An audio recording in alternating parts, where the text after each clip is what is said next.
Hey guys, I am live trying to figure out what I'm doing. It is absolutely terrifying. I'm not even gonna lie. The best thing that I can tell you is to just jump into it because I have done it a couple times now and I'm still not quite comfortable, but whatever the case may be, I am just gonna get with it. So the problem I had was my computer was not connecting, and so it said that I was live on my laptop, but I wasn't. And so now it says that I'm live on my phone. So I don't even know if you guys can see this or not. So drop something in the comments if you can see it. I'm gonna try to pop over to it on my computer to just see what I can see on my end. Yeah, I can actually see it. Okay. It might be a little bit of a delay. Let's see. If there's a delay or an audio issue, just let me know. Let's see.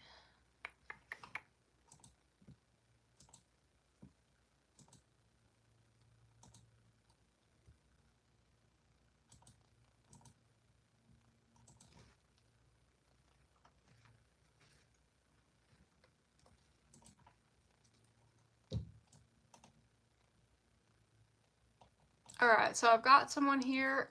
If you can let me know if you're seeing good audio, good visual, sound, delayed, anything like that. From my end, watching from my laptop, it looks a little bit delayed.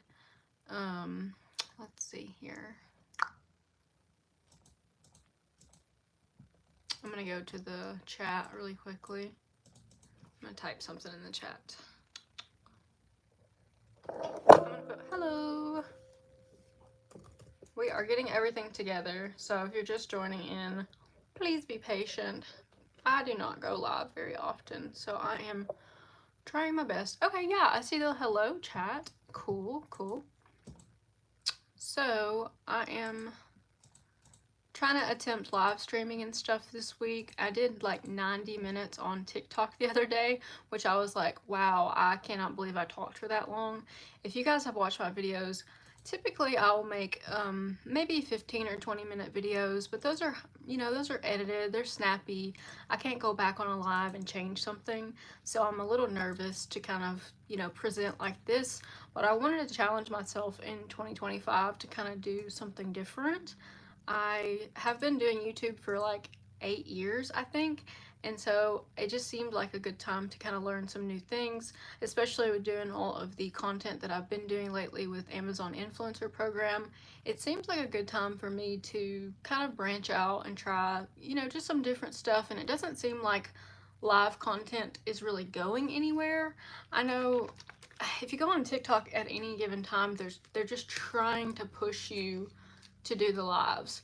So I don't know if they're rewarding that in the algorithm or what the situation is there, but it's definitely something that I feel like I need to not necessarily master, but definitely want to be able to, hold my own when it comes to doing a live stream. I know a lot of people just do it for the TikTok shop, and kudos to them. I've tried it. Also tried Whatnot, and that was a massive disaster, which you can actually watch. I'm not taking it down just for my own, just to humble myself. It just, it is what it is. But if you can leave something in the chat to let me know that you can hear me and that you can see me okay, that would be so wonderful, because right now I do not know what the audio quality is, what the video quality is. I was saying earlier that I'm trying to get comfortable with using OBS software and trying to figure out like a way that works for me to stream at least maybe twice a month, just to connect with you guys and get you guys like in on my thoughts in real time. Sometimes when y'all ask questions about semaglutide or Ozempic, I don't necessarily have the best answer that I can type out. It's more like something I need to explain in more depth. So that's something that I think I want to be able to interact, be able to kind of like get on the same page as you guys and talk to you a little bit about what's been going on with me, how my weight loss has been going, and things like that. I'm drinking my Premier protein shake. This is something that I pretty much drink every single day. They have a new flavor. It's the like lemon bomb or lemon bar. Yeah, I wanted to say lemon balm because that's what I'm growing in my garden. It's so good. Do any of you guys drink these? Do any of you guys garden? I'm obsessed with gardening. So good. So I typically will drink these because I don't do the best at getting protein.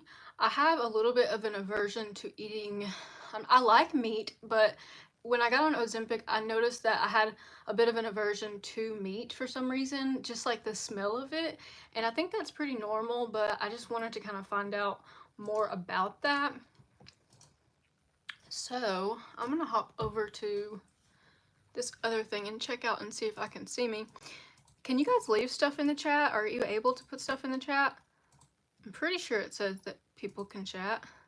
Participants, timestamps, yeah. So y'all can chat.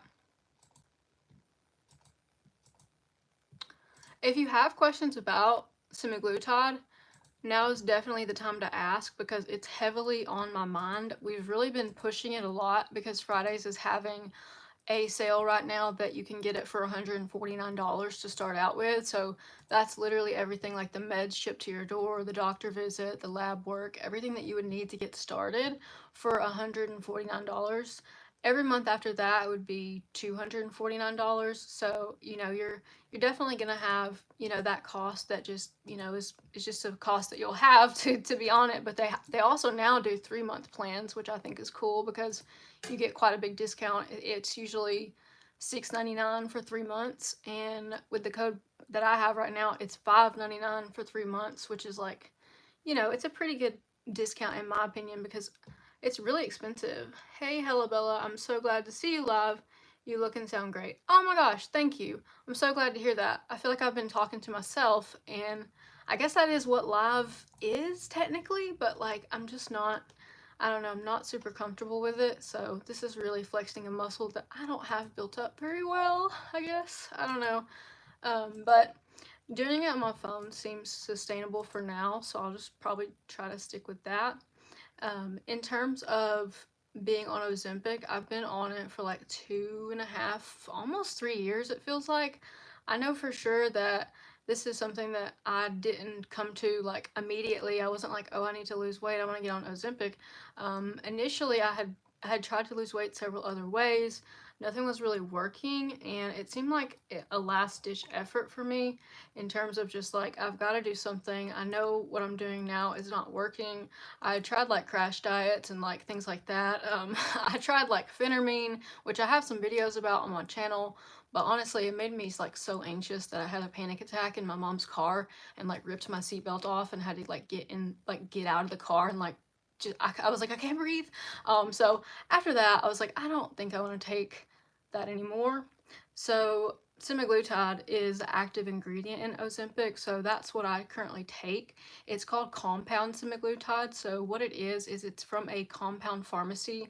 That's how they get around the requirement to be able to sell it, because of course it is like a patented drug, but since it's technically in a shortage, I guess, it's really hard to find still. The FDA has been going back and forth on that, and they keep changing things up, but for now it seems like semaglutide is going to continue to be available. But the way that they do that is if it's in a shortage, they are allowed to basically replicate it and sell it with something added to it. So you could say like, oh, it's semaglutide, but with B12 added to it. And so that's what I've been on for over about 1.5 years. My insurance stopped covering me for Ozempic back in January of 2023. And so after that, I was like immediately cut off, no warning. Like they sent me a letter, and at that point, like I mean I didn't have extra pens, there was no like supply, and so I immediately began trying to figure out like, how can I get this medicine that's actually working for me. And that's when I started looking into telehealth, because I was like, I don't feel super comfortable with the care I've received around here. They seem to have a bias towards fat people, and so it was really just kind of like a matter of like trying something different. Like going online to get healthcare was not something I've ever done before. Like I knew that Teladoc like existed because my insurance company was always like, you don't have to see a doctor in person, you can use our online doctor, but I don't know, I just never went with it. And even Amazon now has like a $29 doctor visit, and I was tempted to do it just to see what it was like, but I was like, girl, there's nothing wrong with you. But I was like, I want that skincare that's prescription. I think it's like Trein, something like that. If you know what it is, just let me know in the chat. But like, I was like, well, I can get that skincare because some companies will charge you like hundreds of dollars to write that prescription for that skincare. Do you eat sweets? Honestly, yeah, I eat sweets, but not to the extent that I used to eat sweets.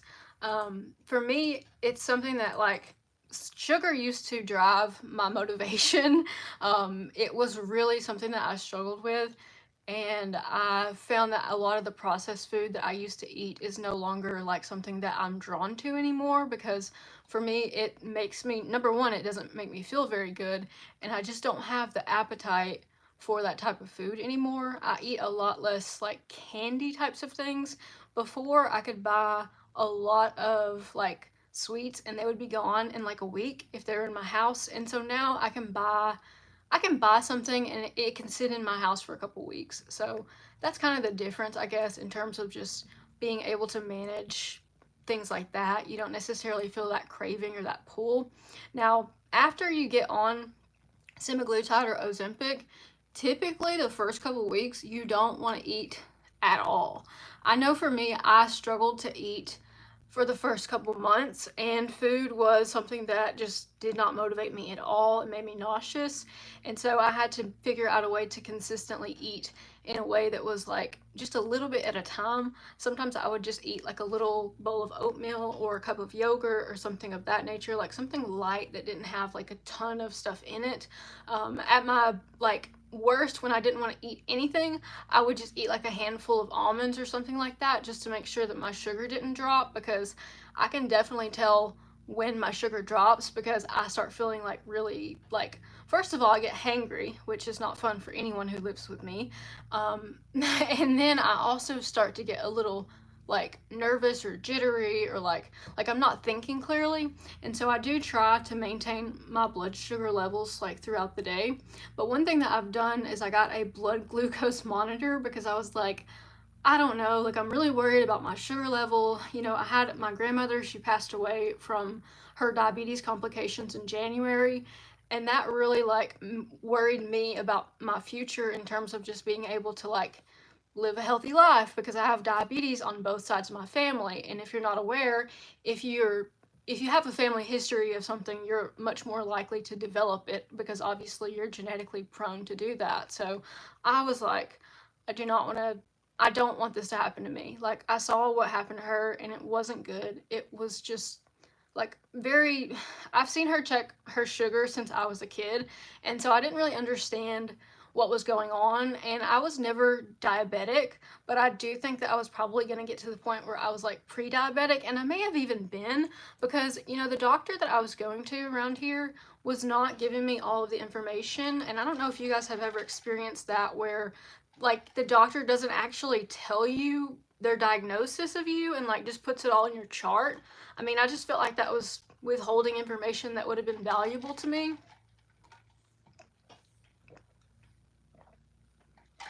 Talking a lot is not familiar to me at all. But so if you've ever experienced that with a doctor that's like, they're not giving you all the information. They're telling you what they think you need to know. And that's really frustrating, because I had one doctor who kind of talked around my PCOS and then said in my chart that I had it and then I had endometriosis. And I knew that I had ovarian cysts because I've had pain associated with that.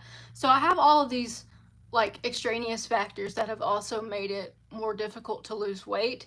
And so it felt like the doctors were not cooperating in a way, because I was telling them, hey, like I know I need to lose weight. I know this is not good. Like I'm aware that I'm fat. I just don't really know that I can do anything about it. Like I've tried everything. I've been counting the calories. I've been working out, like meticulously logging every single thing I eat for years. And it just felt like until I started taking Ozempic, then the weight started like inching off, like little by little. I did not lose the weight fast. Like people are always want to say like, how much weight did you lose and how fast did you lose it? And I'm like, that's the wrong question to be asking. To me, it feels like you should really focus more on sustainability, because like if I want to drop 5 or 10 pounds, I can do a crash diet, and I'll definitely get to the point where I lose weight, but it's probably gonna come back on. So that's something that I was like, I don't want to focus too much on how many pounds per month or whatever like that. Like I just want to like do it slow and steady and make sure that I'm able to keep the weight off in the long run, because I've tried to lose weight for almost, no, more than a decade, well over a decade. And so for some people who come to my videos, they're like, I've tried to lose weight for 40 years. And I'm like, it's not like we're not trying, right? Like it's not like we're just like out here eating candy all day. And I mean, it just is like people's body works differently, and I didn't realize that when I was younger. People always say when you're young, like, enjoy that metabolism, because you're gonna lose it and it's gonna slow down and things like that. And I never had it to begin with, so I didn't really have much to lose, I guess. But people definitely, you can tell, like people I went to school with, the people who were skinny are now fat, and the people who are fat are now skinny. So it's really funny to see that shift in the way that we all look in our bodies. It's like you cannot keep eating the same way as you get older and expect to look the same as when you were younger. And so that's kind of been interesting to me. But if you have any questions about semaglutide, about Ozempic, Manjaro, Wegovy, telehealth, anything like that, that's what I want to do today, is kind of sit here and chat with you guys about it. And if you have like, even like if you have an opinion about it, like I mean, a lot of people think that it's bad. So it just depends. It just depends on where you fall on the spectrum. I know I don't go to medicine first to treat something. Generally I'll try to treat it first with some kind of change that I can make, and then maybe I'll go like the supplement route if I can do that, and then over the counter things and things like that. So I've tried those methods, and so it led me to look to medicine to understand a little bit better about why I was not losing weight and why it was so difficult for me to keep that weight off. Protein shake break. This has 160 calories, 30 grams of protein. Cannot beat it. I wish they were cheaper, but I've drank these for the duration of my weight loss journey, and it really does help me kind of sustain my energy levels, especially when I'm like, I don't want to eat breakfast. I'm just not feeling it.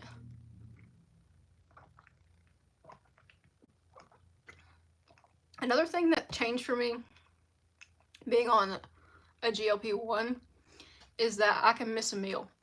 Now, I'm not encouraging you to miss meals. I'm saying before, I could not miss a meal. Like I did not get lost in a task and miss a meal. I did not like get overwhelmed with work or like be on a project or something and miss a meal. I did not miss. Like it would not happen. I would stop whatever I was doing to make sure that I ate, because I was like, food was my motivation. Like it was my comfort. It was like something that I had used for a really long time, I think, to not only just cope with like childhood stuff, but like to self-soothe, to like relax. I had some issues with like binge eating, and the food noise after you're not on Ozempic is like, you don't realize it until it's gone, how much it affects you, and how like every little part of my day before was like, when am I gonna eat?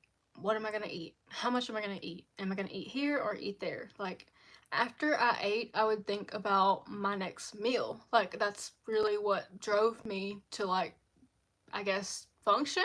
Um, it kind of like, looking back on it, I didn't realize, like, that's not normal. I thought everybody struggled that much with food. I thought that was like, oh, yeah, I just don't have good willpower. Clearly, everyone else is walking around with this massive willpower muscle that I don't have. And so I was like, I just need to do something different. And so I tried, and I just felt like going to semaglutide was a last ditch effort. So if you don't know, I use a telehealth company now. I was getting a brand name and my insurance cut me off, and then I switched to telehealth, which I felt pretty comfortable with it because I saw a lot of other people doing it, a lot of people online talking about it. But I started using Fridays, and they ship the medicine to my door, and it's not a hassle. Like, I've gotten it locally and I've gotten it online, and locally it is just half the time the pharmacy would not even have it, or they want you to go in weekly. So I think telehealth is the way to go if you don't want it to take up a lot of your time and effort. So right now they're doing $149 startup for your first month of semaglutide. Code Bella is the code. Everything is linked in the description, but you will pay $249 every month after that, no matter what dose you're on. So typically you start out at a pretty low dose, and then you move up increments by, like you'll start 0.25, then 0.5, and usually people go 1 and then 2. But after the medicine goes up, the price does not go up. So you don't have to worry about incremental price increases with Fridays. They just keep it all the same, which I really like, because I've also used some companies that were like, if you're on this level, then it's this much. If you're on this level, then it's this much. And it just felt like they were punishing you for like progressing the way that you were supposed to in order to make money off of you. Fridays has a lot of things that also are covered with their membership that is just not offered elsewhere.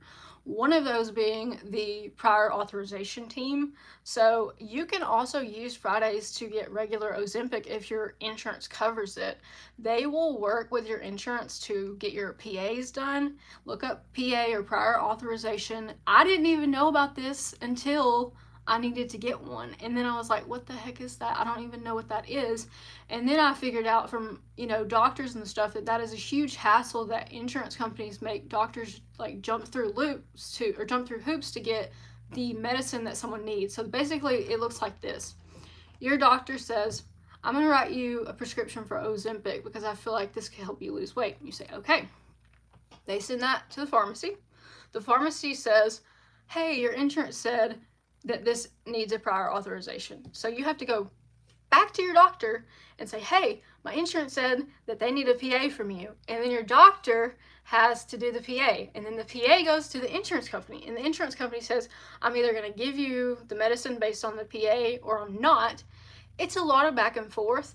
And so if you have a doctor's office that you go to that is not particularly like communicative, like they're not answering, they're not, like it takes a long time to get in touch with you, it's not something that happens quickly. Like it could be weeks before you get it approved, if you ever get it approved. And if the physician doesn't care or doesn't like make an effort to get your PA done correctly, that's going to hurt your chances of the insurance covering it.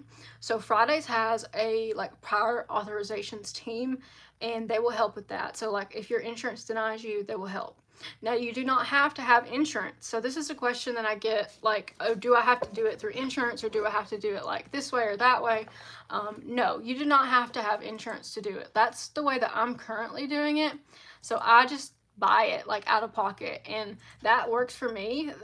The main thing is that just being able to afford it, right? Because if you can't continue to afford it, I don't recommend that you start it, because like it's more on the expensive side of medications, right? Like it's $249 a month, $149 for your first month with code Bella, but after that it is $249 a month. So in my mind, that's like having an extra car payment, right?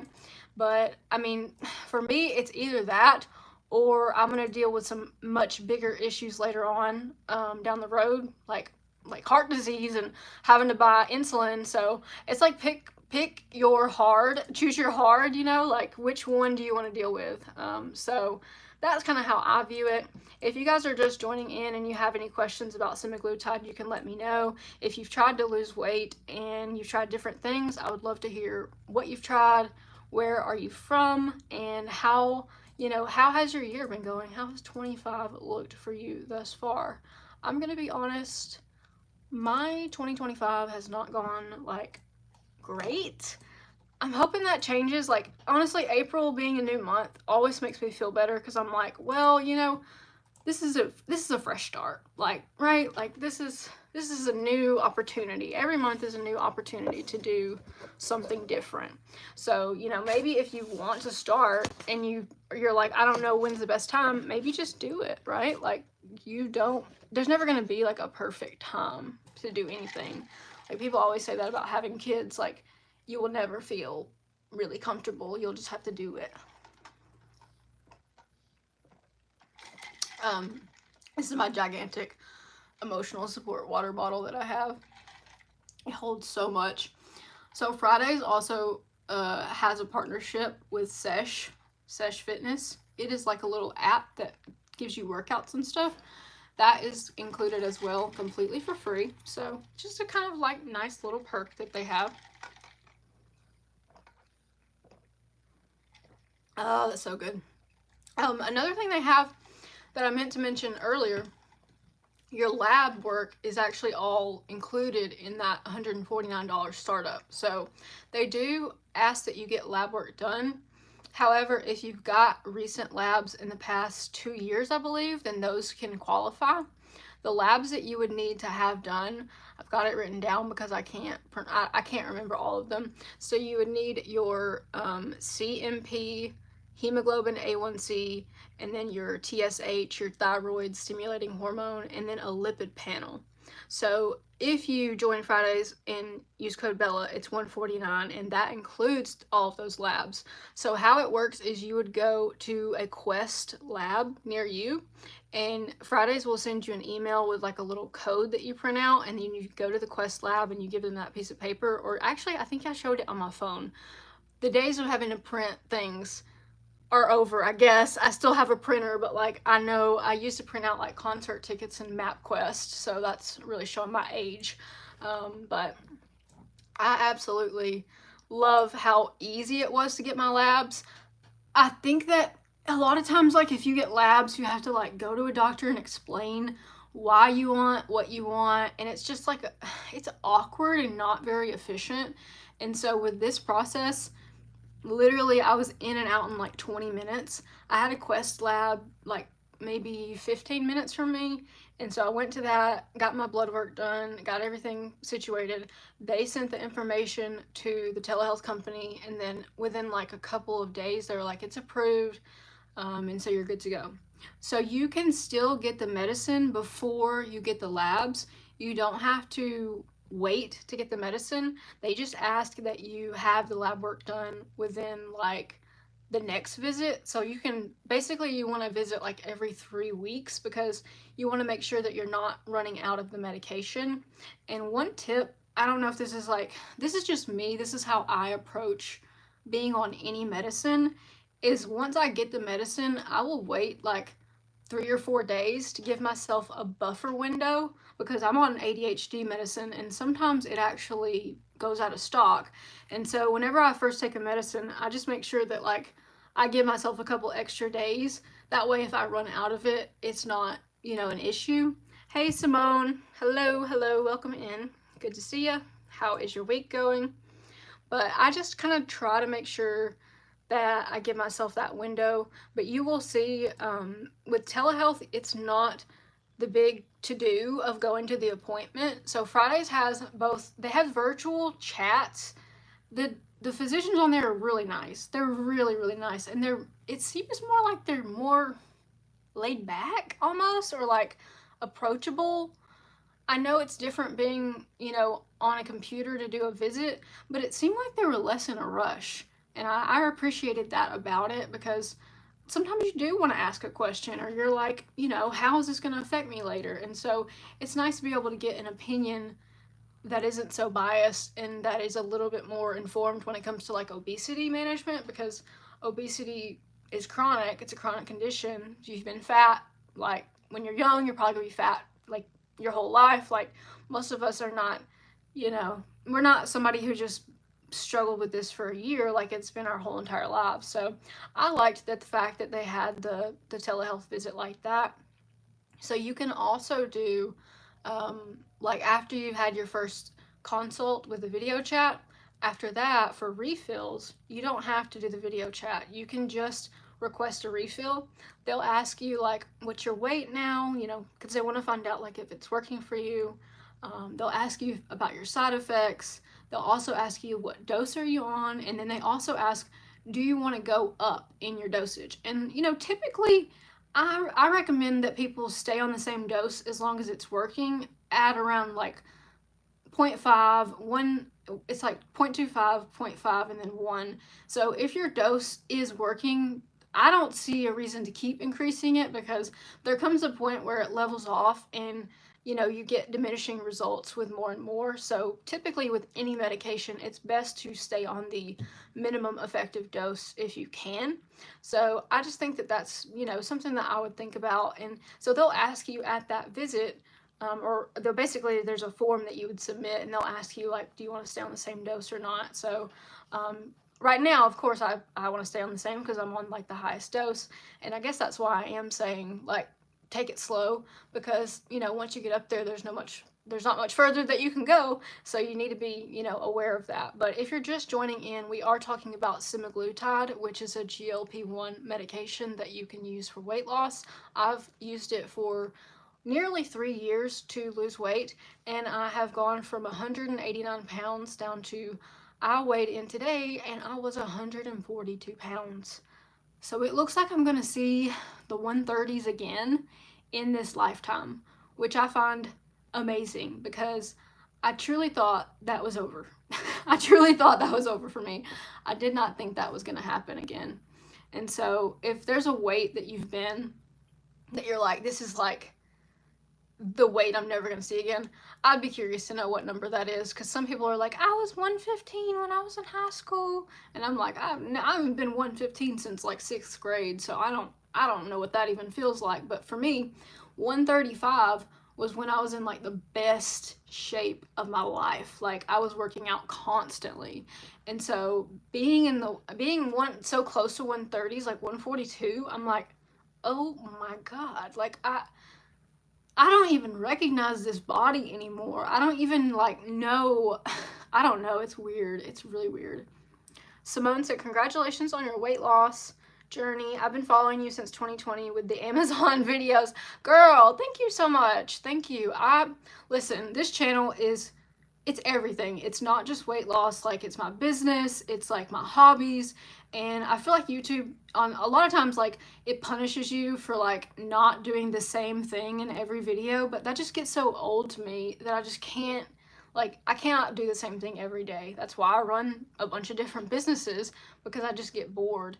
But I really appreciate that you've been subscribed and following for so long, because that means that maybe even though I've changed what I'm doing or I've done different things, that maybe you still were kind of interested in whatever it was I was doing. It makes me feel good when people say that they're here more like as a, you know, for me rather than just for like any one thing, because like I don't always want to have to talk about weight loss, and I don't always want to have to talk about selling on Amazon. Like I'm a person who does multiple things. I'm multi-passionate. So that's kind of like how I approach YouTube, because YouTube does not pay my bills. Like I do not make much money on YouTube, especially now since they've changed all of their like ad stuff.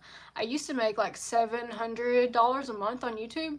Now it's probably like closer to like $200, which is like, I mean, it's not bad, but I just told y'all my semaglutide is $249 a month. So, I mean, you know, it is what it is. I enjoy making the videos. The videos do lead me to other opportunities, especially now that I'm doing Amazon influencer program, and I think that they've kind of transitioned me into some different businesses, and I've met a lot of great people. So that's part of it, is like, if you're a YouTuber, other YouTubers will be more likely to talk to you, because if you don't do anything online or you don't have an online presence, it's really hard to want to share with someone, because it's like I'm putting myself out there, like I'm doing the hard part, you know, being vulnerable to the internet, getting trolled. And so it feels like a lot of times I feel like I'm not gonna connect as much if someone doesn't like do the same things as me. I mean, it just depends. Like there's a lot of people on my Instagram that I connect with because I can see like their life and their family and their kids, and so that's a little bit different. But yeah, if you guys have any questions for me, or you just have something that you've always wanted to ask me, feel free to do that in the chat. I have not done a lot of lives, so this is really just a practice round for me to kind of, hang out and see if I can hang with the live content, because it seems like that's the direction that we're going in terms of just being able to connect with your audience and things like that. But the thing with live is that there is no edit. So if my dogs start barking, or if someone shows up at my house, like the grocery order that I forgot about, or, anything that happens, is like, what am I supposed to do, other than like shut the screen off.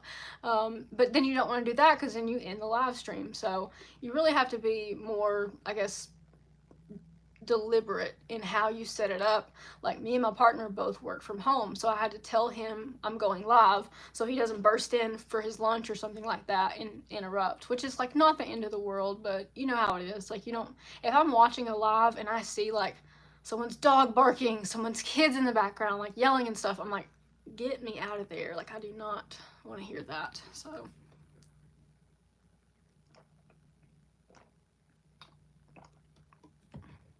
Dark Shadow said, do you have a food craving? Yeah, sometimes I definitely have cravings still. The cravings are not, I don't think they feel quite the same in terms of like, it's not like this lizard brain energy. It's more of me being like, oh, I haven't had that in a while. It's more of like a mindful type of craving rather than like a primal type of craving. Like, sometimes I'll be like, I think I haven't had a burger in a while, like, let's go get a burger. I always want sushi. There's never going to be a day where I don't want sushi. And so things like that. I guess craving, like, every once in a while, I feel like if I don't eat enough salt, I'll crave potato chips, because like you get a lot of salt that way. But I don't limit myself, like, when it comes to like what food I eat. If there's something that I want, typically I am a little bit more conscious about calories. That's the one thing that I've always tried to focus on, because like, being 5 foot tall, you cannot afford a lot of mistakes when it comes to overeating, just because I don't burn that much anyways. Obviously, the more active I am, the more I burn, but there's only so much you can do with exercise. Like, you can't sit there and eat an entire cheesecake or pumpkin pie and then expect to go work out for an hour and a half. Like, it just doesn't feel worth it. And it also feels like a bad relationship with food. So what I've tried to do since I've been on semaglutide is rewire those parts of my brain, I guess. And like, it's a lot easier when you're not thinking about food all the time. And so that medicine really helps with that. I feel like literally my first week on Ozempic, I was like shooketh, because I was like, I cannot believe I've been walking around on hard mode with my life. Like, I'm literally living life on hard mode. I've had these obsessive like food thoughts for like over a decade, and I just realized like, oh, I don't have to live with that anymore. So that was freeing. But yeah, in terms of the food I eat the same things a lot. Like, I'll eat my little cafe steamers frozen dinner. It's a chicken pot pie frozen dinner, and it's like 300 calories and 21 grams of protein, and so that is something that I'll eat a lot. I drink these Premier protein shakes a lot, because they're 160 calories and they're 30 grams of protein. And then I'll also typically have like yogurt. I eat like granola, like nuts, like almonds and things like that. I'm on a kick right now with like any kind of like fruit, like berries, like grapes and things like that. I'll put it in the freezer for a little bit, and then it kind of feels like a little frozen treat type of deal. But yeah, if you first start Ozempic, like, you might not want a lot of food for a while. So that's one thing, is like, you have to find stuff that is palatable to you while you are in those beginning stages, because it is nauseous. You will be nauseous. Like, it's some of the worst nausea I've ever experienced. Just like, kind of like, not like, just it was not great. I'm not even gonna lie to y'all about that, but I'm over it now. I feel like some people also, they don't take their dose correctly, and so they misdose themselves and then wind up in the ER, and then blame Ozempic or semaglutide or Manjaro, and then they go on a news outlet and they're like, I overdosed on Ozempic. And you're like, ma'am, you took the wrong dose. Like, you took the whole pen, and that's why you're in the ER. because you didn't read the instructions. So I have some feelings on that, obviously, but it just be mindful when you're taking it. The way that the compound works is you actually get it shipped to you in a little vial, and then they ship you that. They ship you the needles and alcohol prep wipes, and so it'll tell you like you need to pull out this much of the medicine from the vial with the syringe and then inject it. And so, there's a little bit of a learning curve when it comes to taking a shot. I certainly was like a little bit worried about it because I was like, I don't know if I'm going to be able to do this. I made Daniel give me the first one because I was like, I'm scared. I don't know if I can like inject myself. Now I'm like, whatever, I don't care. Like it doesn't faze me anymore. So like that's nice to know. I think after the first 3 or 4 shots, I started to get more comfortable with it. But yeah, if you have questions about that aspect, about like how all of that works, happy to answer questions. I know it's just different. I never thought that I'd be on a medicine that I had to inject. That's kind of like a little, I don't know. It feels more serious for some reason. I know it's not, but like every medicine that you take is like it's gonna affect your body in some way.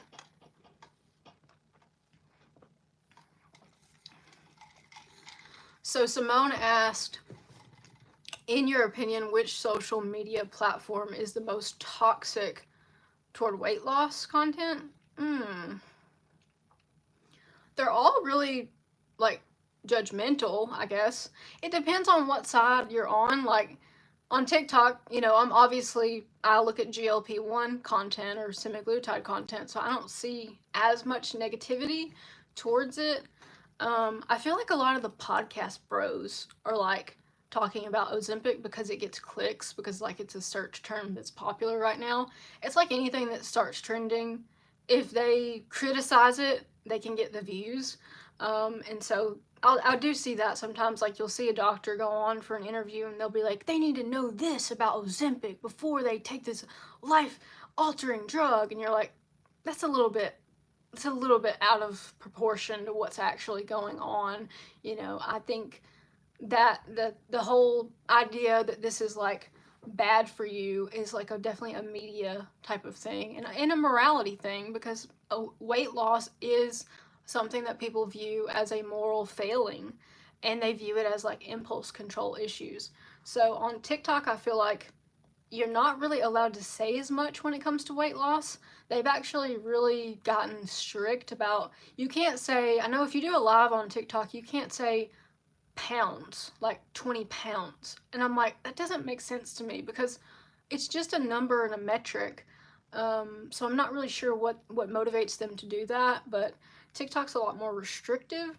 Now YouTube, older people, like older demographic is going to be on YouTube more than TikTok. So I do see a lot more of those like type of comments where they're like, you're stealing it from the diabetics. And I'm like, trust me, like, I'm not. First of all, like, I don't even take Ozempic anymore. I take compound semaglutide. So, like, I'm not taking any from my local pharmacy. But, that kind of thing is, like, really, I don't know. It's misinformation. And also, like, everybody has an opinion. So, I just kind of let it roll off of me.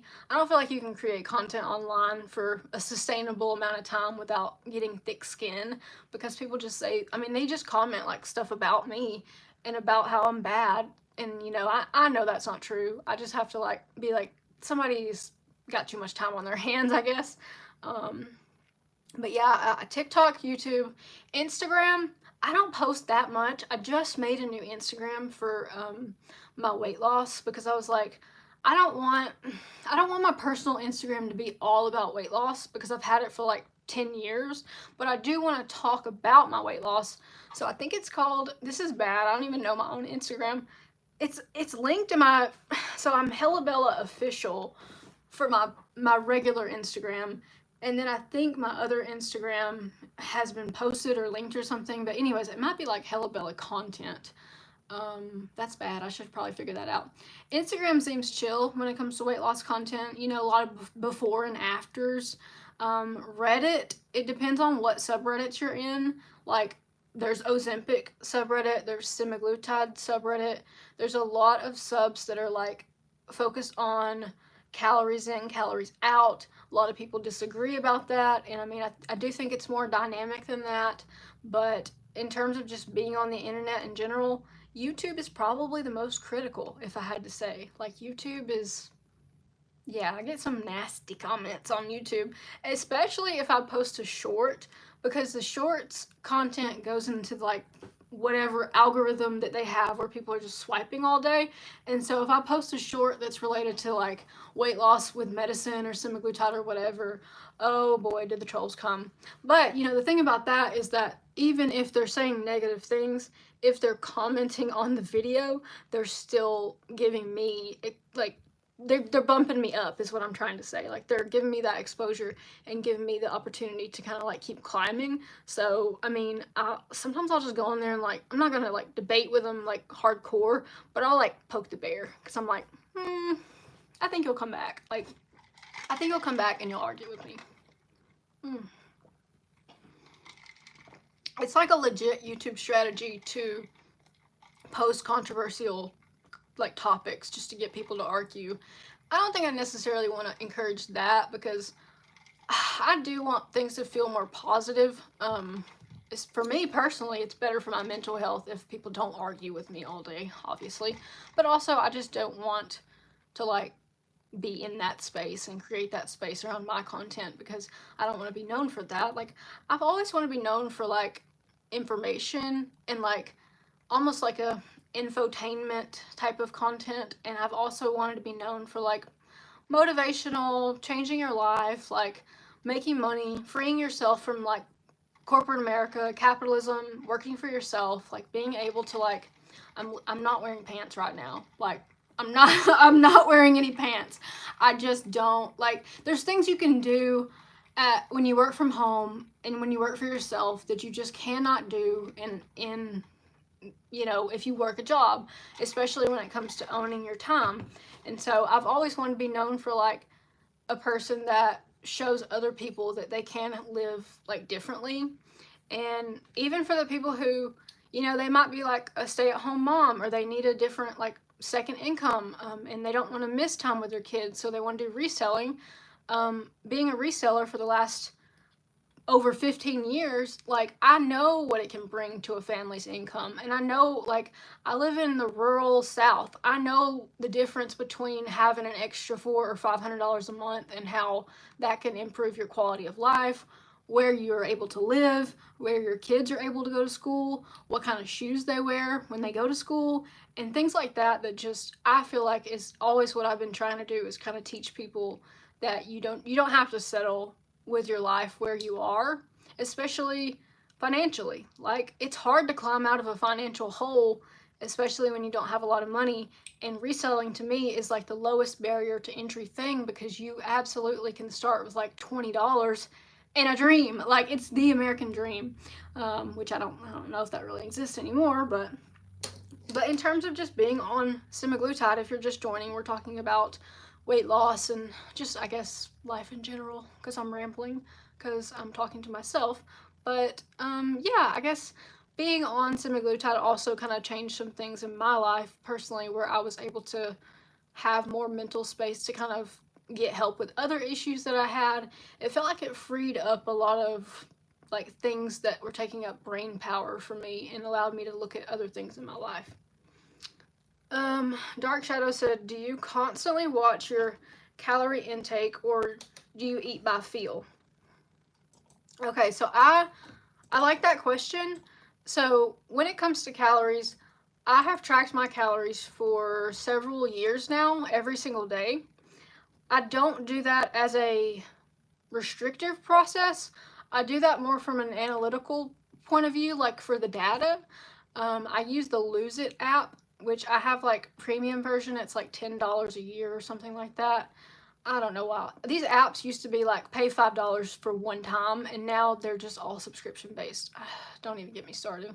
But anyways, I count calories every single day, and it's something that works for me. It's something that I would recommend if you're not familiar with like calories and how you feel, because if you don't eat on semaglutide, you're not going to feel very good for very long. Yes, you will lose weight, but people are always saying like, Ozempic makes your hair fall out. And I'm like, baby, your hair fell out because you did not eat. That's not Ozempic's fault. So I like to track my calories because I can see like, oh, I only ate 1,300. I probably need to drink a protein shake or something like that. Like it keeps me from overeating, but it also keeps me from undereating. So, and I guess I don't plan my meals to the extent that I used to. Having to eat the same things or like wanting to eat the same things every day kind of helps with that because like I don't have to think as much about it. I guess like it's more of a automatic process than a manual process. But yeah, I think calorie counting can be good. It just depends on your mindset. If in the past I would definitely use it to control my eating and like control myself. And so if I went over my calorie intake goal or whatever you want to call it, like limit, I would feel horrible and I would try to eat less the following day to compensate for that. So there's definitely some pros and cons to calorie counting, but I think for the most part, I think it's a positive, a net positive, if you haven't been paying attention to what you eat. And I also try to make sure that I'm getting a diverse food, kind of like eating diverse foods, because if you don't eat like if you don't get those micronutrients and things like that, like I feel like that can also make you feel worse.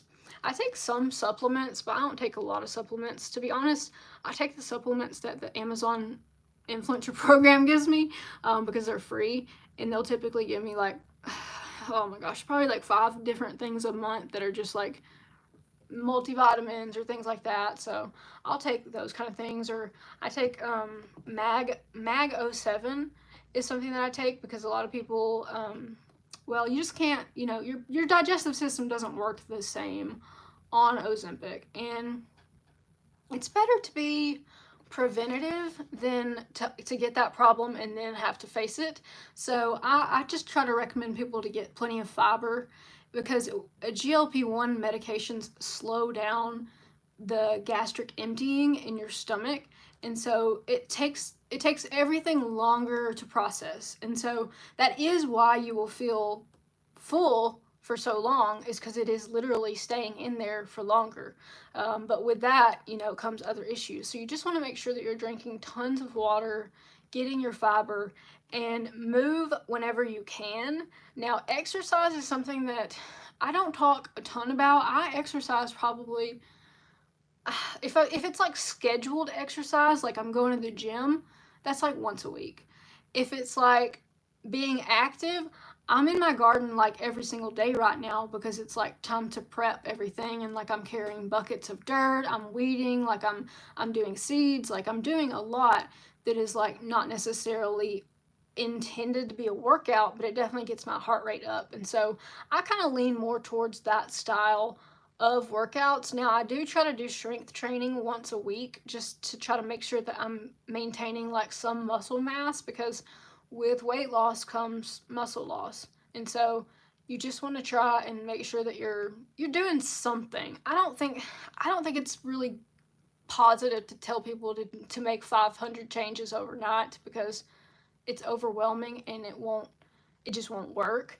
And so I'm all for like what's one small thing that I can do today to like change, just change how my day is impacted. Like if I can swap out something, like drink almond milk instead of like this other kind of milk, which I've been drinking almond milk for years. I drink the 30 calories per cup almond milk, and I mean that cuts down on a lot of calories, especially if I'm eating a bowl of cereal, which I'm hooked on this like extra raisin brand right now, which is like a ton of fiber.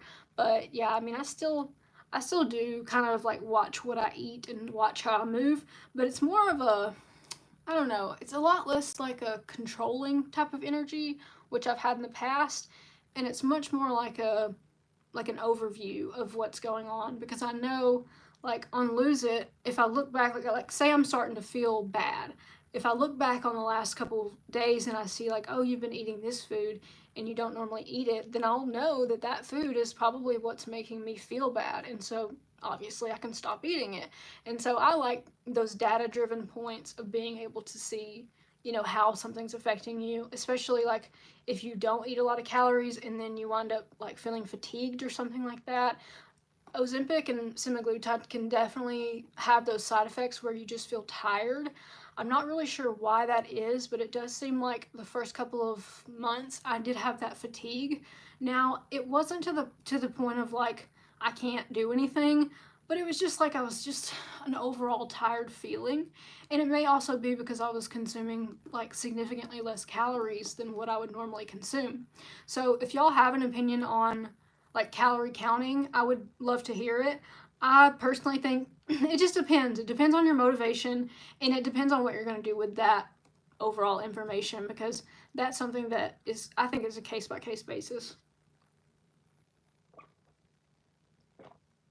Mm, cannot get enough of this. It tastes like Fruity Pebbles. Doesn't really taste like lemon. This is Premier Protein's like new flavor lemon bar. To me, we were both like, me and my partner were like, it tastes like Fruity Pebbles. They just couldn't say that on the marketing because they'll get sued. Mm. Yes, if you are just joining us, we are talking about my semaglutide experience being on a GLP-1 for nearly 3 years. And I use Telehealth and I get everything for $249 a month. Currently, they have a sale. It's $149 a month with code Bella. That will include your meds shipped to your door, unlimited provider visits. It includes your lab work. It includes coaching calls with like fitness people, dietitians. Like they even have one that's like a licensed professional counselor that comes in and she does a group setting thing where they'll have a topic for the night. So like it's kind of like a Zoom call for weight loss. They'll have a topic for the night like mindset or, you know, coping with like being in a new body and things like that. And you can go to those calls like their schedule is full, like all week they have things going on that you can access. And so for someone like me who works from home, doesn't get a lot of social interaction outside of like streaming on YouTube, which is not the same as talking to someone in person. For someone like me, having access to those coaching calls has been helpful, just knowing that like there are people I can talk to and share with, you know. It's not that you have to like share it or not share it, but like for me, I don't broadcast to the world that I'm on weight loss medicine. I mean, my family knows, but like some people in my family take it now because they're like, it clearly works for you, you know. And so I think that's kind of like, you know, they trust me. They know my character and they know who I am, so they know that I wouldn't like be taking something stupid, I guess. It just, you know. Mm.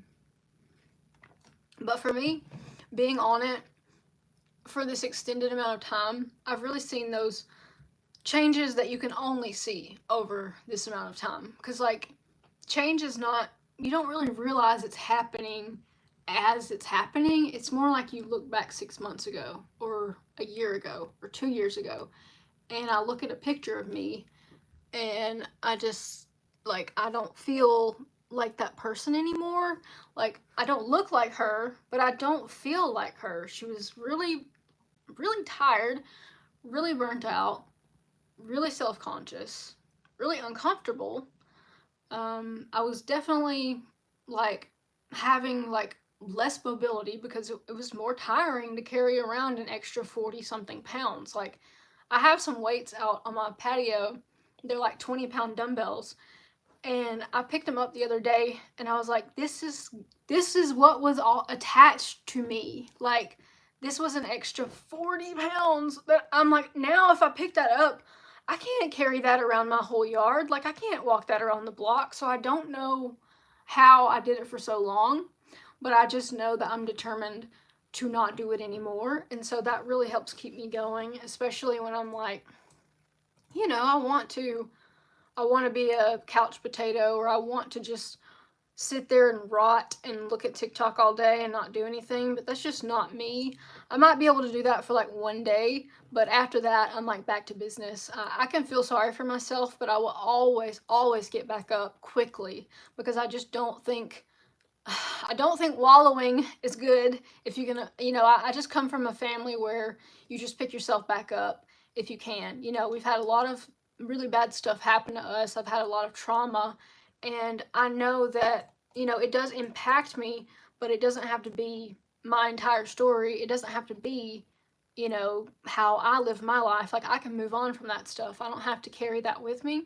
So, going to therapy really helped. And I didn't feel comfortable with therapy until almost like the weight stuff had to get sorted out so that my mental health stuff could get sorted out. Like, I didn't have room for all of it. It was too much for one person to be able to think about and change in that capacity of like running my business, being in a relationship, taking care of my home, taking care of my dogs, having friendships, like all these things that like it's just like life maintenance. It's things I want to do, but there's only so much brain power that you have in a day. And so I feel like being on Ozempic and Semaglutide really gave me that brain power back.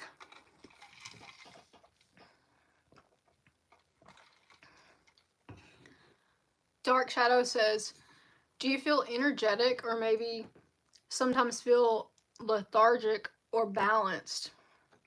So, for me, I feel this is going to be different for me because I've been on it for so much longer. And like I said in the beginning, I felt fatigue, and that lasted for about 8 weeks. And then after that, I did start feeling better. I'm not going to say energetic. I do feel like I started feeling better because I knew, like, mentally I was making those changes. Now I feel like I feel balanced, if that makes sense. Like, I feel the appropriate amount of tired every day. Like when about 7 or 8 o'clock, I'm like, okay, like I need to wind down. Like I've had a long day. I usually get off. I usually try to schedule my schedule around my partner's schedule because he works 8 to 5 and we both work from home, but he works outside in his outdoor shed and then I work in this office. And so I usually will try to stop work at 5. I don't always abide by my own rules, but typically I'll try to stop work. Then I'll probably eat supper around 5:30 or 6, and then I'll probably like do stuff around the house, like clean up a little bit. I usually, right now, I'm going straight out to my garden because I'm like, I have all of these seedlings, so many little seed babies that I'm taking care of, and I'll be out there for sometimes an hour or two, just like, messing with stuff. Like, I call it tinkering. If you have a grandpa or you have a grandma who just goes out and walks around in their yard, that's basically what I do. I just do it at 30 and not 80, but I feel like at this point, whenever I lay my head down on the pillow, I am tired physically and mentally. And so that's another reason why I don't think if you get depressed and then you lean into being like in the bed and in the dark, I can say this because I've done it both ways. Trust me, I'm not being critical of people who are depressed. I've been depressed for like since I was 13, pretty much since I hit like puberty. And so for me, combating depression is a lot of like stuff that I don't want to do it. I do not want to journal every morning. Like I do not want to read. I do not want to do like my little breathing exercises. I do it because I know it's good for me. And so I'll kind of like have to parent myself. But with that, I think that it's about making good habits because eventually, like for me now in the mornings, my routine is very simple. Like I'll typically take 30 minutes to do my little gratitude journal, which this is it. I write down like stuff I'm thankful for. Typically I'll write down like something that it'll ask you like what are 3 things that you can do today to like have a good day. And so usually I'll put something in there about what I'm planning to do. If I don't have anything planned, I'll do something more like generic or something more like make sure that you're present with the people that you're around. So like if I'm talking to my partner, I'm talking to my mom or a friend, I try to make sure that my whole focus is on that and not split, And the split focus, people think about, like maybe she's on her phone or something like that, but people can split their focus even like in their own mind. So like if you hear me talking, but you're also like simultaneously thinking about like all these other things, and then your reply, and then like your, this, that, and the other, I don't feel like that's giving somebody your whole presence. And so like I'm really big on that. That means the world to me when people are present with me, because growing up I did not have that, and nobody listened to me, and that's why I have to be on YouTube Live now trying to work out all of my all of my issues. But yeah, presence is big for me. And so in the morning I try to do those like simple things like my gratitude journal, my regular journaling, which I don't journal every single day. I try to journal twice a week just to kind of do a little life update. If something's bothering me, journaling really helps, because there's something about spitting it out on the page and just getting it out of my mind that, while it doesn't feel like it would help that much, but it does, and I know it does. And so that is a big part of my habits. If you have habits like that, let me know, because I'm always kind of like looking for new little ways that I can tweak what I'm doing. One thing I started this year was using the Finch app, which is like it's a bird that you take care of on your phone. And just trust me on this, it's very fun because you set goals and you take care of the bird, but you're really taking care of yourself. But it just feels more like a gamified way of doing like task management. And so I've used the Finch app now for a while, and that has really helped just kind of like set out my priorities for the day. Because like if I don't know what I'm doing, I can easily get lost in something that I don't need to be doing, especially being self-employed, because I'll get like shiny object syndrome and like try to start a new business, and like I just don't need to be doing that. I need to focus on the businesses that I already have.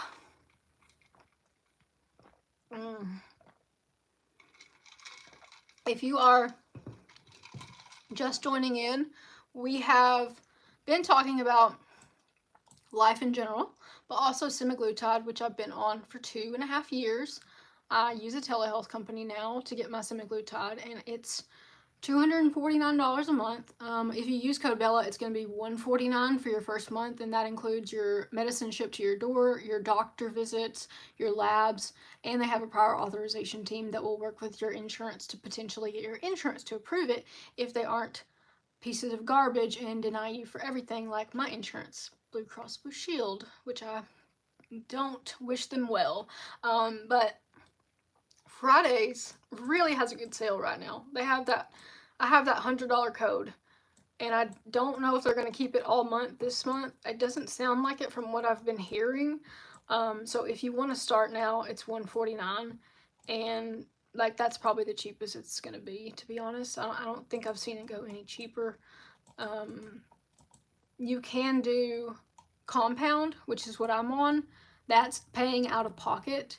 That is $249 every month after, but $149 to get started this month. So, if you're interested, it's in the description, and it'll be, I have videos about it. So I also have some videos about like taking my injection, and I have videos about what to do for different things like nausea, like constipation, just overall my experience. And I also kind of documented the very first few weeks, which is very interesting to look back on now, because it doesn't feel I don't know, like I just can't relate to that person anymore. Julie Thompson, hello, welcome in. Julie Thompson says, have you thought about switching over to tirzepatide?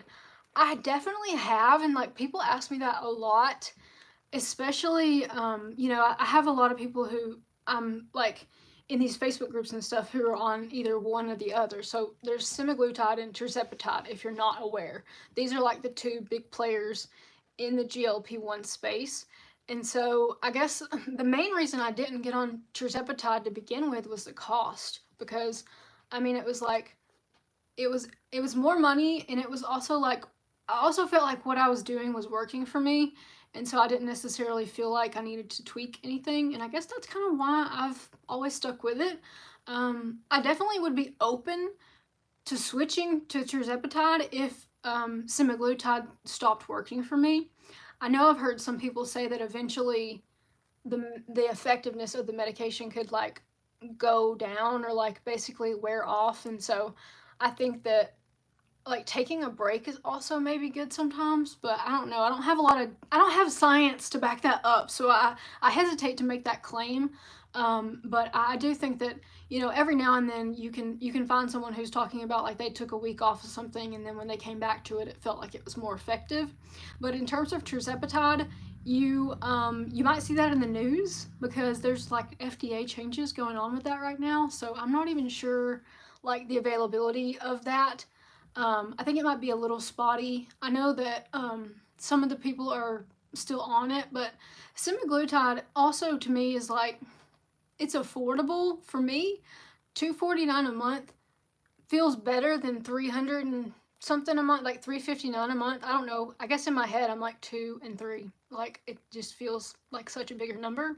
But I guess other people have said like tirzepatide works faster and works better, so really the money, you're gonna spend the money either way, so why not get like more results? But that's my take on it. I don't think one's better than the other in terms of like what's best for someone. Really just financial reasons are the reason that I chose to stay on semaglutide. But you know, I know a lot of people on tirzepatide.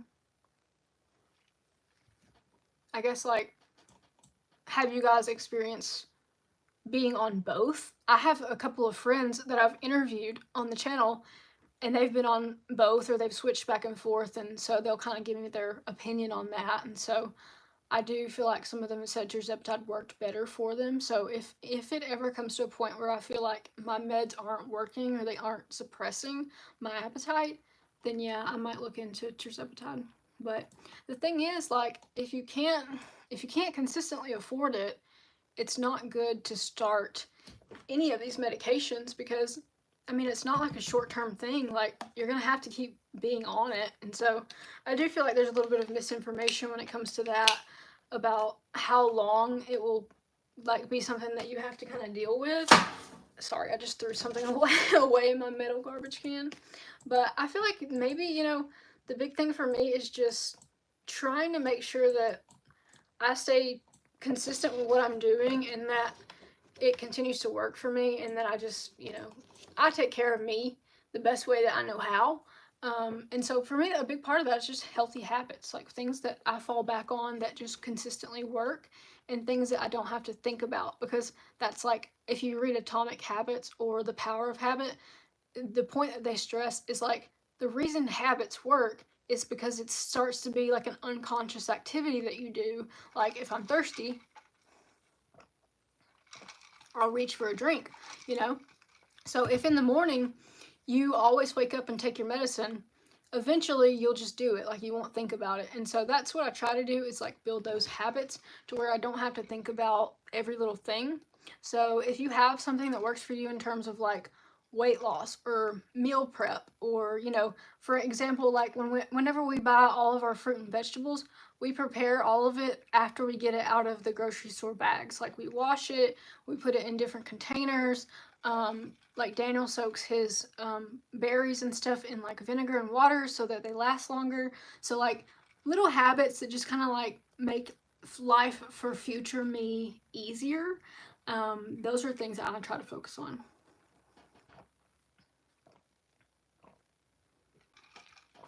And drinking a ton of water.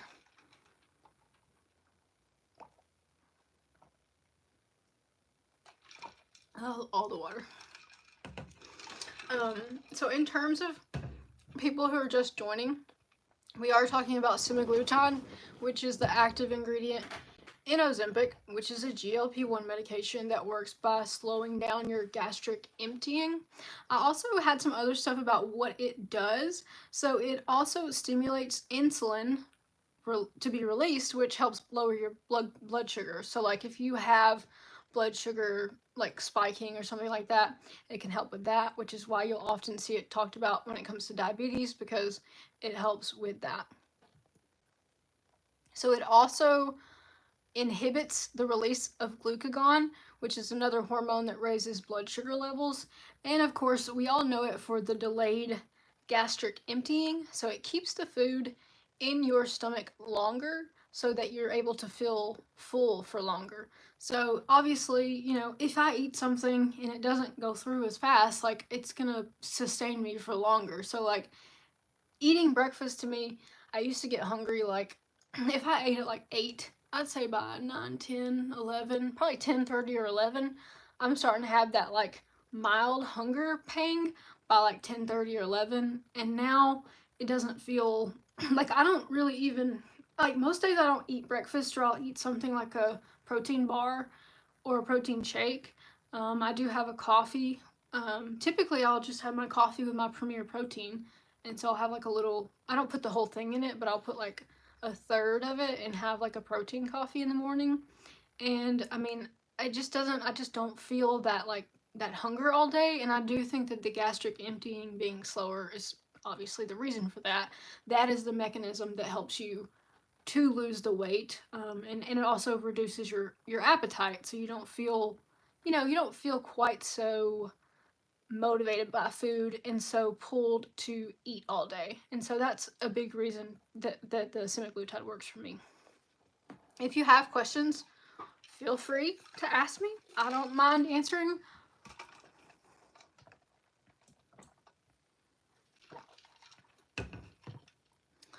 One thing that I will say is if you are eating poorly and you continue to eat poorly, you will suffer. You will suffer the consequences. You won't do it very many times because it will not be a rewarding experience. So your first couple weeks on semaglutide, if you're wanting to start, like say if you start in April, which you could get your meds potentially in like, I would say like 7 to 10 days, maybe 2 weeks at the most if you started it today. But if you wanted to start now, probably through April, May, June, you're gonna see the biggest like side effects and the biggest like, I'm not gonna say like you're gonna be in the trenches. It's gonna be worse than any other time in the very beginning. Like most things in life, when you start, it sucks. So you know, and it varies. It varies for different people. Some people really don't see much like appetite suppression on the lower doses, and so they'll come ask me like, I just started and I'm not losing any weight, and I'm like, well, you're not. When you start, you're not even on the effective dose, so you're actually on like a dose that helps get your body used to it. But for me, when I started, literally that first day or two, I could feel the appetite suppression.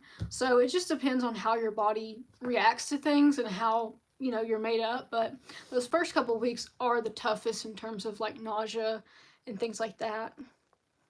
But like I think that you'll be okay, but I would suggest to eat obviously smaller meals. Like I would take whatever you eat right now and just cut it in half.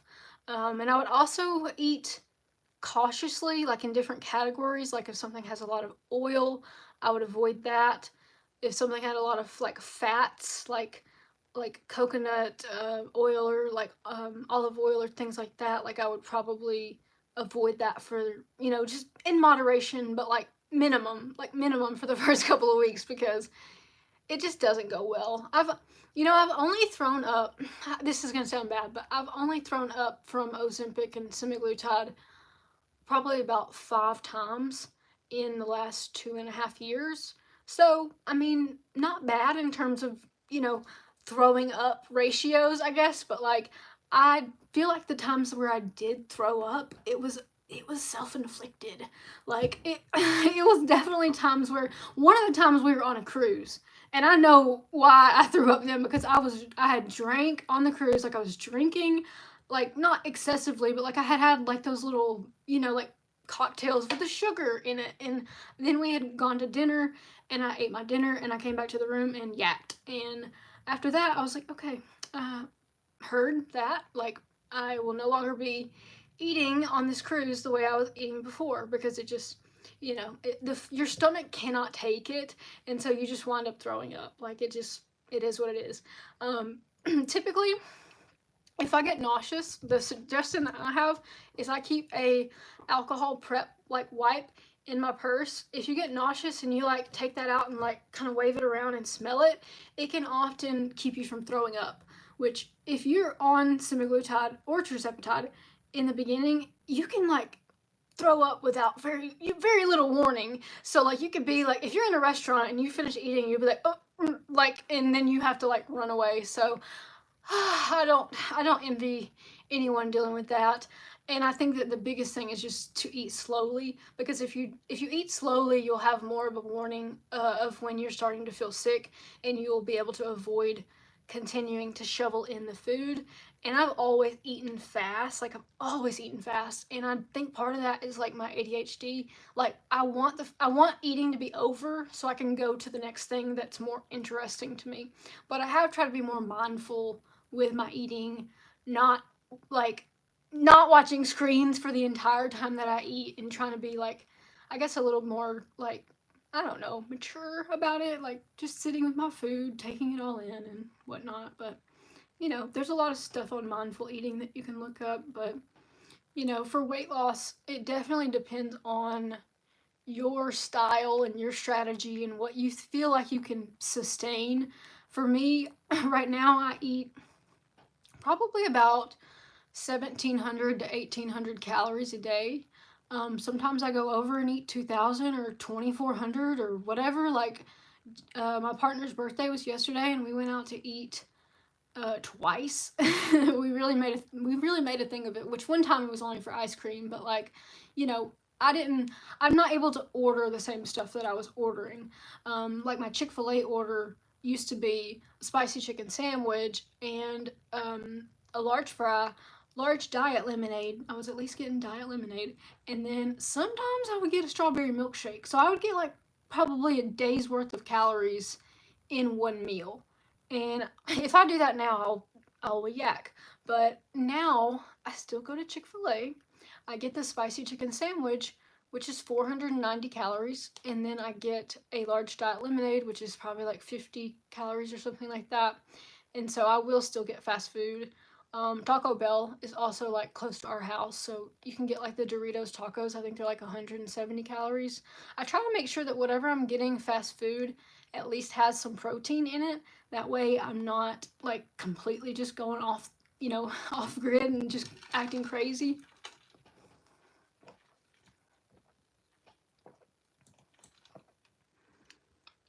I haven't been live for this long on YouTube. Maybe ever. Oh my gosh, this is 81 minutes. I, for the life of me, do not know how people go live for like hours. Like the people who sell on the TikTok shop and like just have like slime and stuff that they're basically just trying to like sell slime for like 4 hours. I'm like, how are you doing this? Like, I cannot sustain this level of energy. Okay, Julie Thompson says, we have a cruise coming up. Oh, fun. Where are you going? Debating either taking the med with me to inject on the regular day or not taking it and delaying the next shot by 2 days. Okay, this is great because I freaked out the first time that I went out of town, and at that time I was on brand name, so I at least had medicine that didn't look sketchy. I had the pen that, everyone knows, the little blue pen. And I was like, I don't know if they're like gonna let me through the airport and whatever. I'm not worried about that now because I know they don't care. But with my cruise, I think I tried to time the injection to where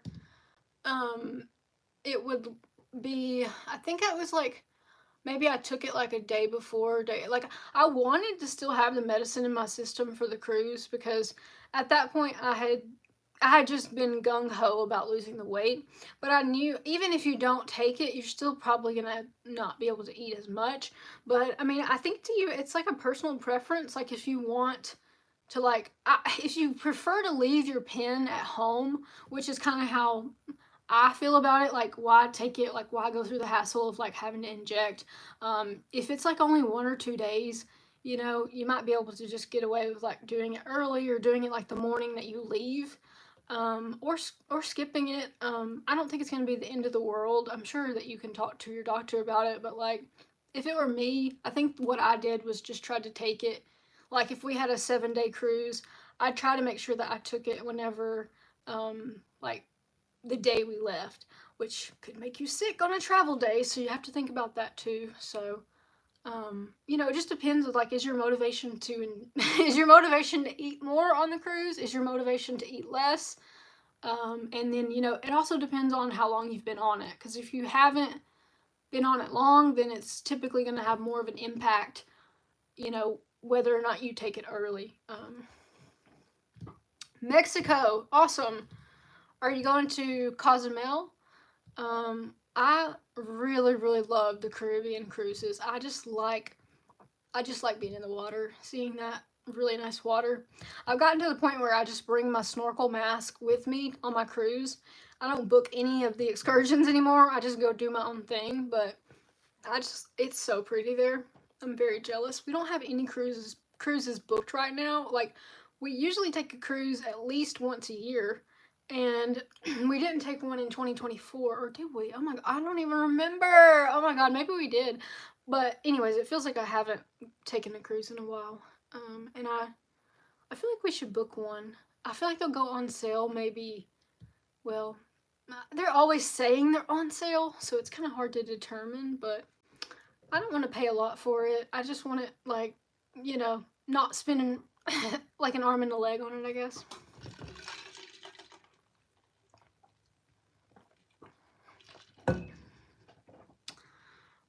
Mazatlan, and Puerto Vallarta. Oh, I'm butchering this. Puerto Vallarta, leaving out of San Diego. So I haven't been to either of those places. I've heard about the Puerto Vallarta. I took high school Spanish, but I'm sorry, Miss Masden, it did not stick. Puerto Vallarta. You know, I just learned how to say 37 in Spanish because we were looking it up because Daniel just turned 37 and it was like treinta y siete or something like that. Yeah, I'd be interested to know how that goes because I haven't been to either of those ports, and I know that like every port is different. You know, they're all kind of the same in that they have a bunch of stuff to sell you and a bunch of excursions and stuff, but the activities at different ports certainly are different. And some ports are like easier to get out of. Like usually if we go and if it's a longer port day, I definitely like to get like a taxi and go explore and like go off of the port and like, I don't know, I like to be bad. Like I like to like not go on an excursion and just like risk it. My partner is like the opposite. He's like, oh my god, we're gonna miss the boat. Like I'm never a pier runner. I'm never that. Like I always get back like over an hour early, but I will like book something privately because I just know that like I have a passport, like I have money. It's not like I'm gonna be left in this country forever, you know. It's not the end of the world. But I don't know. Maybe I'm just a little rebellious, I guess. Maybe I have a little rebellious streak in me. That's probably why I'm still self-employed because I've had job offers for the last, I guess since I got out of college, people have been like, oh, you want to come work for me? And I'm like, do you want to come work for me? Like, no. Like, I don't want to work for anyone. Like, if I can avoid it. If people could choose to be self-employed, I feel like most people would, you know. It just depends on your mentality. The only thing that you know is not good is I don't know how much money I'm gonna make this month. I have a general idea at this point because I've been doing it for so long, but you know, I know that a lot of people live like paycheck to paycheck, so they couldn't necessarily do that, but yeah, I don't even know where I was. But if you're just joining in, we are talking about being on semaglutide, which I've been on for like 2.5 years at this point. I am now down 40. Let's see, I started at 189 pounds and I'm at 142 today. So I'm down like over 40, almost 50 pounds. Good lord. So I'm also 5 foot tall. So that weight, oh boy, like when I was 50 pounds heavier, my face was like just, it was a big difference. Like you can go back and watch my past videos and see. I think I actually look younger now than I looked like 3 years ago, except for the lines. I got Botox once, and I was like, it was very expensive, and it wasn't like, it didn't make that dramatic of an effect. And so now I've just been trying to do like a skincare routine, which I mean, I I don't want to fight the aging process to the point of feeling bad about myself, but I would like to delay it if possible. So, I'm open to different treatment methods, options. And I'm also kind of concerned about my skin since I've lost this weight, because I kind of have like I need to start mewing like the kids do. If you don't know about mewing, it's whenever you like suck your tongue like to the roof of your mouth. Like, I think it has something to do with like your facial structure exercise. I also got a gua sha, which is like one of those things that you rub your face with. It's like a little slick thing that you like. I don't even really know I don't know the science behind it. I guess what I'm trying to say is that I have been looking into anti-aging treatments and skin treatments.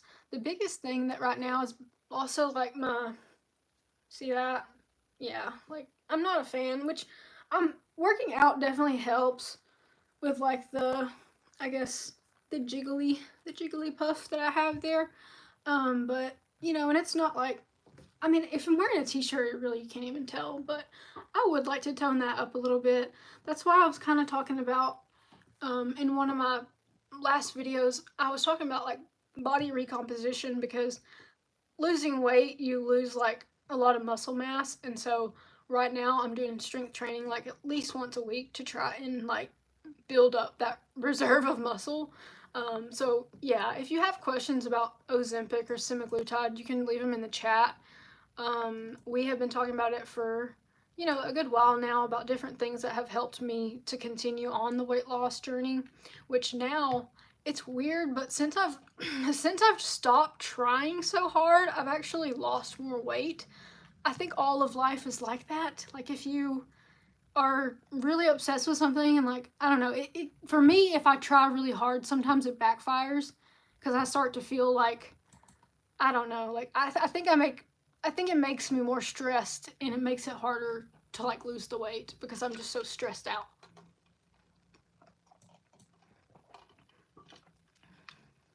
I am proud of myself for going live an hour and a half, because I never go live on YouTube. Like, it's very rare for me to go live. But for April, I kind of have a goal of getting more comfortable doing the live streams, because I wanted to do like TikTok lives, and I thought, well, I'll practice with people who already kind of like me. Maybe, I don't know. Some of y'all like me. Some of y'all just troll me. But whatever. It's all engagement. I've also known some people on YouTube. I made good friends with other YouTubers and like met them in person, and like it's just YouTube's always been a nice community to me of people who want to learn, they want to engage, like they're looking for that like community. And it sounds kind of cheesy, but you really do find community in other people in these little groups and stuff. I just joined this is gonna sound very nerdy. I just joined a Facebook group that is for like seed swapping for vegetables, and like not just vegetables, but like any kind of seed really. I'm growing like all of my plants this year from seed. This is my little tomato plant that I've got growing. So this is a gardener's delight. I made labels because I already have a label printer, right, for doing my like eBay selling and stuff. So I was like, I'll just make labels for my plants, because I mean, I'm thinking about, this is really bad, but I'm thinking about doing the farmer's market, because like I have so many extras, and my brain always says like, I gotta find a way to make money off of this. Like, I don't know if you guys have seen that meme, but like my brain is like, I've got to find a way to make money off of this. I don't know why. I ruin every hobby that I have by trying to monetize it. It's a very, like, I'm starting a new therapist this month, actually. I haven't gone to therapy in probably like a year and a half or 2 years. Like I took a little like break from it, I guess. I had a therapist that I liked, but I felt like we had gone as far as we could go together, I guess, in terms of like just progress and what, there's sometimes where you're like, okay, I think I got it. But I'm starting a new therapist next week, actually. So I'm kind of excited about that. I don't know. It's hard to find a therapist that works for you. If y'all have found a therapist, like, what did you do to, like, kind of, like, feel them out? Like, the first couple of weeks, I feel like, is always awkward because you want to, like, I want to be open and honest, but also, like, I don't know their vibe.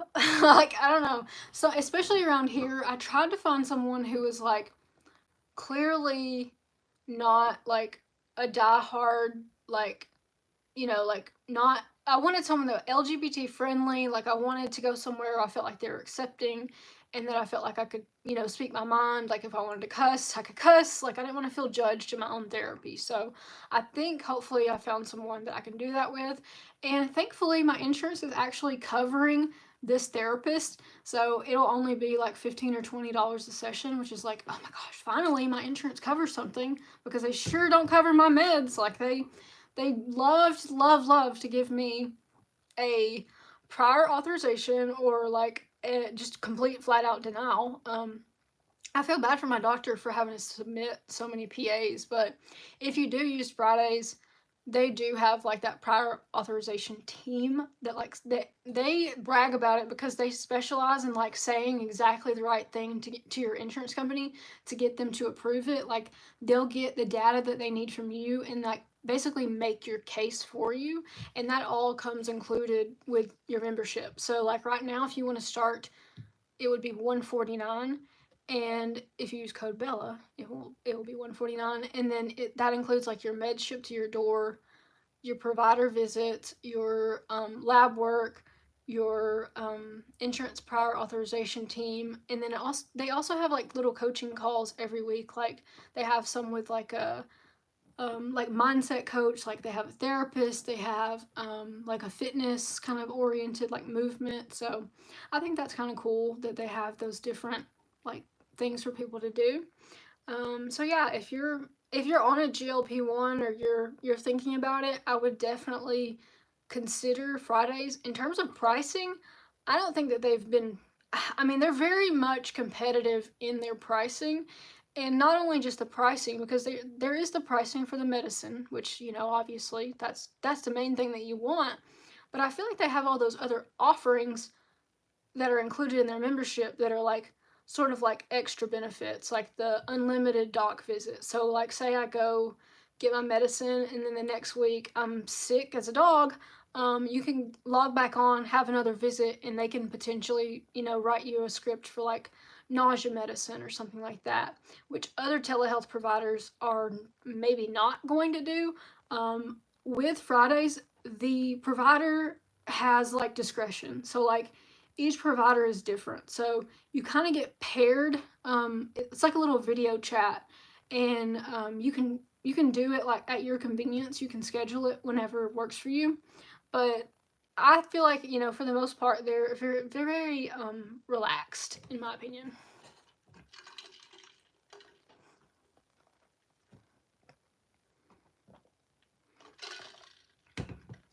What time is it? Oh my gosh, it's almost 12 o'clock. 12 is usually about the time I'll try to eat lunch, eat something, and I guess, like, try to chill out. I always feel like my heart rate has to come down after being on a live stream, because, like, it is a little bit nerve-wracking to kind of, like, read the comments, talk to y'all, like, make sure everything's set up, make sure my dogs don't go crazy, which there's only so much I can do with that.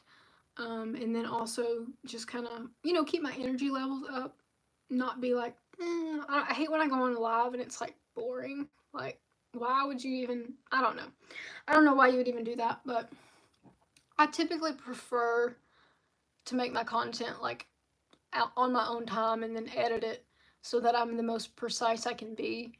And certainly, it helps to kind of know what you want to talk about and have a flow to it. I do feel like there's a benefit to lives where I'm able to interact with you guys more, and I'm able to, like, just get to know y'all a little bit more, and I really like that aspect of it. I have a friend, his name's Tim, and I think his channel's Timothy Ward. He has gone live, like, he goes live a lot, and he has built, like, this massive community by going live, I think, and just, also, he has a completely magnetic personality, so, like, that probably helps. Just a very good, well-spoken person, and just like his channel is great. Like if you get a chance, like just go over there. Timothy Ward. But I kind of like watch his lives to get a feel for how he runs them, and it seems like he does have like a loose topic that he plans, like sort of like an overarching theme, but then he kind of lets the chat take over and run it, and I do like that because it's like it feels more interactive. And I'll watch live content here and there. Like I don't watch like Twitch streamers or anything like that because I don't really play video games, but like I don't know, it seems like it could be fun if that is something that you do like to do, just because of the like interactive element. It feels like you're talking to the person in your TV. Like I just never thought that all of this would like happen in my lifetime. Like when I was younger, I lived in a rural area where we couldn't order pizza because we were too far away, like we were too far out, and they wouldn't bring pizza to our house. And now I can literally like get on my phone and click eat pretty much anywhere in my area, and then get someone to drive it to me and like pay for it on my phone. Like I never have to like, you know, work that hard if I don't want to, which is also like a double-edged sword, because if things are too convenient, people typically will do what's the most convenient. And so I never want to lean too far into that. I definitely always want to kind of like build that resilience and that mental toughness, because I feel like when things are good, like those habits are okay, but when things are tough, you want to be tough, right? Like you need to be tough. And so that's something that is like, I guess, one of my core values is just like don't be a whiny little baby. Like I don't know, like I just feel like if you build up your muscle of being tough whenever you need to, like whenever you need to pull it out, like pull out all the stops, and like whenever you're in the situation that requires you to perform under pressure, the more that you build that muscle of being uncomfortable, the better you'll perform at the time that you at the time that you need to. And so I've always thought like that. Like if I can be ready, then I'll always be ready. So, and that's also, it's just a good practice. Julie said, I appreciate the information you've shared on your journey. Thank you. I've really tried to be deliberate about what I've talked about, and I try to never waste anyone's time with a video, which I mean, that's kind of like a personal perspective. Like it depends on who you ask if it's a waste of time, but I try to make sure that I'm not putting in a lot of filler. If I record for 30 minutes and I feel like only 20 minutes gives value, then I just cut out the other 10 minutes, because I don't want people to have to sift through to figure out, where the good parts are. So I sincerely appreciate you guys for coming and for being here, and like it means a lot to me that I'm able to interact with you guys, and this is something that I want to do more. I would like to do one regarding different businesses that I run, because I wear a lot of hats, I guess I will say, and so sometimes I forget which audience I'm talking to. Like there's the people who are here for business, and then the weight loss, and then like it kind of, I don't know, like there's just a lot.